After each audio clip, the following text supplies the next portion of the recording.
ay rated SPG. Striktong patnubay at gabay ng magulang ang kailangan. Dahil may tama si Madonna ay hindi siya hinayaang maiwan ni Tanggol. Inakay siya ni Tanggol hanggang makatakas. Malaking tulong si Madonna dahil siya ang nakakaalam ng pasikot-sikot sa lugar. Ang tanging paraan lang para makalabas sila sa lugar na yon ay dumaan sa harapan. Kaya ito ang daan na kanilang tatahakin. Ngunit sa daan na ito ay kailangan nilang sagupain ang puwersa ng mga Montenegro, kaya hindi mamamatay si Senyor Facundo dahil matagal siyang putukan ni David dahil nag-aalangan pa ito, hanggang sa niratrat sila nila Tanggol at kanya-kanya ng pulasa ng mga Montenegro. Makakakuha ng pagkakataon si Senyor Facundo, Catherine at Bettina para makapagtago, habang sila Ramon naman ay may panibagong kaaway at ito ay walang iba kundi sila Tanggol.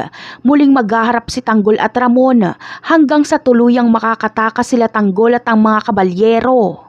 Sa madaling salita ay palpak ang lakad nila Ramon sa pagpatay kay Facundo. Sila Tanggol pa ang nagligtas sa mga kabalyero. Kay David ibubuntong ni Ramon ang kanyang galit sa kanilang kapalpakan, dahil kung pinutukan agad ni David si Facundo ay patay na sana ito. Kaso nga ay nagdalawang isip pa si David, kaya abangan na lang natin ang mga susunod na kaganapan. Bye!